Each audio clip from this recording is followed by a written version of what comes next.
ಎಲ್ಲ ವಿಶ್ವಯ ಸ್ವರೂಪಿಗೆ ಕಾರ್ಯೋನ್ಮುಖನಾದ ನನ್ನನ್ನು ಅಡ್ಡಿಪಡಿಸ್ತಾ ಇದ್ದೀಯಲ್ಲ.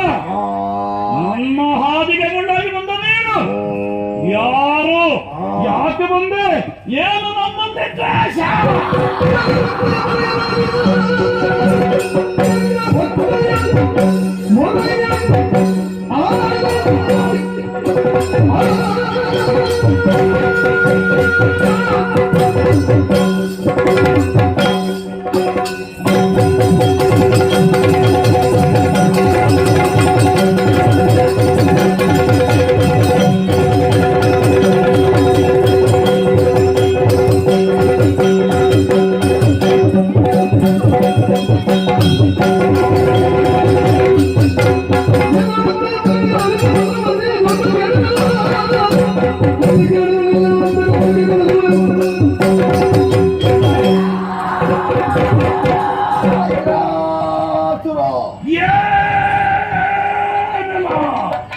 ಕೆಲಸವನ್ನು ಮಾಡಿ ತುಂಬುತ್ತಾ ಬಂದೀಯ.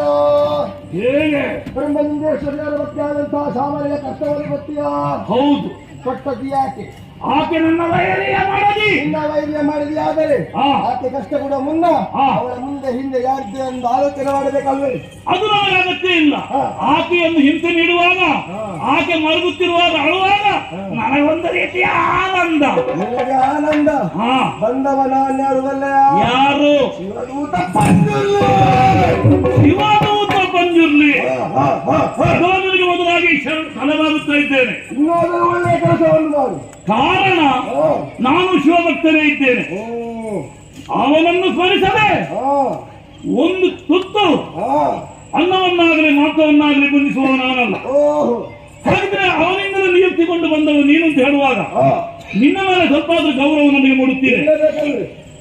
ನನಗಂತೇನು, ನಮ್ಮ ನಾಡಿನಲ್ಲಿ ಪಂಜುರ್ಲಿಯನ್ನು ವರಹಸ್ವಾಮಿಯನ್ನು ನಂಬಿದವರು ಅನೇಕ ಮಂದಿಗಳಿದ್ದಾರೆ, ತುಂಬಾ ಜನ ಇದ್ದಾರೆ. ಅವರಿಗೆ ನಿನ್ನಲ್ಲಿ ಈಗಲೂ ಗೌರವ ಭಾವನೆ, ಪೂಜ್ಯ ಭಾವನೆ ಇದೆ. ಅದು ಅವರ ಮನದಲ್ಲಿ ಹಾಗೆ ಇರಲಿ. ಈಗ ನನ್ನೊಂದಿಗೆ ನೀನು ಹೊರಟಿ ಕಣಿಯಾದ್ರೆ ಏನಾದೀತು? ಅನಿವಾರ್ಯವಾಗಿ ನಾನು ನಿನ್ನನ್ನು ಘಾತಿಸಲೇಬೇಕಾಗುತ್ತದೆ. ಆವಾಗ ನಿನ್ನ ಘನತೆಗೆ ಕುಂದುಂಟಾಗುತ್ತದೆ. ಇದಕ್ಕೆ ಅವಕಾಶ ಮಾಡಿಕೊಡಬೇಡ. ನಿನಗೂ ನನಗೂ ನೇರ ವೈರ ಏನು ಇಲ್ಲ ತಾನೆ.